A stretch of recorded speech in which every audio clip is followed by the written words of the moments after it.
Passport. Passport. A passport is a travel document usually issued by a country's government to its citizens that certifies the identity and nationality of its holder primarily for the purpose of international travel.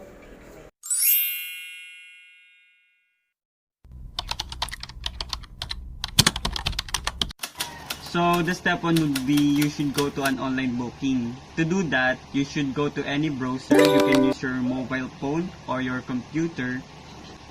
Then type the DFA and click the official website of Department of Foreign Affairs. Click Consular Service, then Passport, then click the Book an Appointment. After that, you'll see the DFA advisory for COVID-19 and the changes they made. Then, in the upper side of the website, click Schedule an Appointment.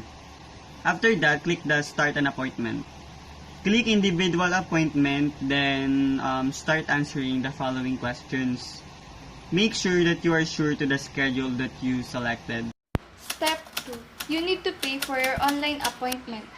Payment online portal, applicants can pay the passport processing fee through any of the following payment centers: Bayad Centers, EasyPay, PeraHub, Business Center, and Department Store. The DFA Easy Payment Portal is an upgraded to the online applicant system that enable applicants to pay for their passports processing fees through selected payment centers nationwide and eventually through the use of credit and debit card. Step 3. Need to have all the requirements needed for your passport application. First one is our birth certificate. And take note, NSO birth certificate is no longer accepted. What is needed is PSA birth certificate, and we also need to photocopy it. Second requirements is government-issued ID. And what are these? These are the list of those who can use like SSS ID, driver's license, and senior citizens ID. And if you are below 18 years old, you can use your school ID for students, and you need to photocopy it. And if you are female and you are married and you want to use your husband's surname, you must provide and bring a marriage certificate from PSA, and you need also to photocopy it. Step 4. Physical appearance. It is where you will appear or visit at the given time, date, and location of office that you chose. You will take a picture for your passport, and also, this is where they will get for your biometrics. Things to remember. Number 1, be aware of social distancing. And number 2, always wear your face mask. 4 tips. Number 1, make sure you wear collar when you're going to your appointment. Number 2, it is better if you arrive at the DFA office at least 20 minutes before your appointment.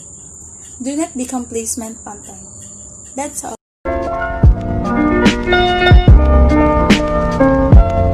So this is the way on how to renew your passport. So let us visit this link that we will flash on the video. And then, there you will receive a pop-up message saying that there is no appointment needed for the following. Number 1 is OFW with sufficient proof of status such as ID card, valid employment contract and authenticated by POEA, and work visa. Next is 2, senior citizen with senior citizen's ID. Number 3, person with disability or PWDs with PWDs or visible disability. Number 4, solo parent with valid solo parent ID. Number 5, pregnant woman with medical certificate. And the last number is 6, minor 7 years old and below. After reading that guidelines, you will click OK button. After clicking that, you will encounter the core requirements, and when you see that, kindly click the number 1, which is the confirm online appointment. Then you will see this, so click appointment in the left, and then terms and condition will appear. After reading it, kindly click I have read and understand blah blah blah button that will be found at the bottom of the guidelines. So after you click that, next is click the start individual appointment button, and then after you click it, there is a message indicating that the process is non-refundable in this application form. Then after that, we will choose the sign location.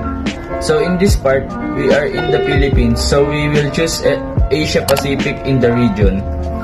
Then after we choose, we will also choose Philippines in the country. At the bottom of that, after we choose Philippines, we will choose the site which is near in your place, and after that, the calendar will appear because we will going to decide in what site we are going. So the dates that are in the red color means that is not available. So we will choose in the dates that are in a green color because it shows availability of the dates and time. And the next is the personal information, which is all about our own info that we need to fill up. After that, we will go to application type. We will ask about what application we want. And since we will having renewal of passport, we will choose renewal, and then you click that.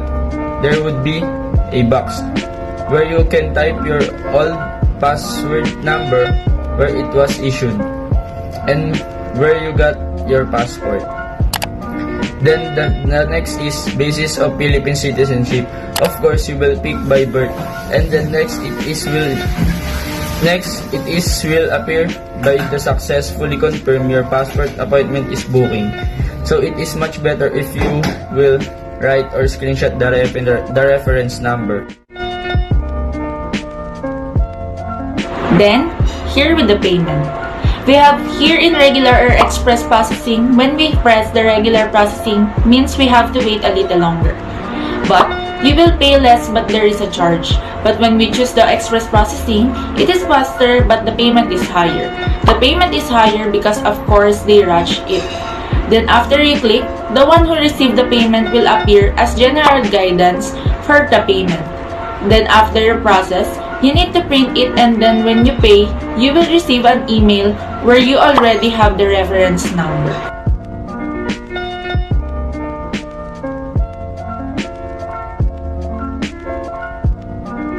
You need to print the important reminders in the application form in that form.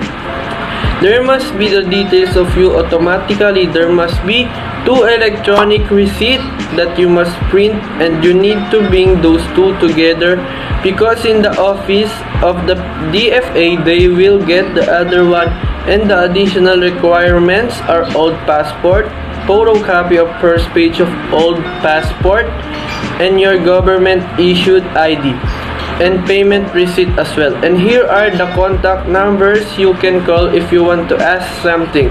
82643488 for passport appointment concerns, and 86519400 for passport authentication and other consular inquiries.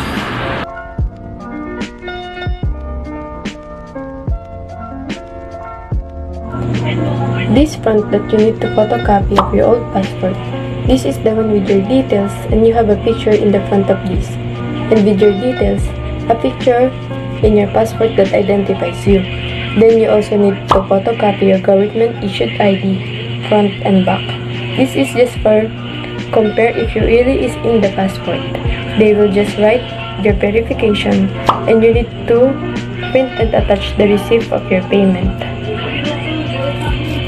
After, you may go there to their office. Then you will give your old passport and the photocopy and ID, photocopy documents, and take a picture of you and then your fingerprint, left and right. And after that, you will be asked if you will be delivered to you or not. Reminders: do not put any makeup on your face because they will say to you that remove any makeup on your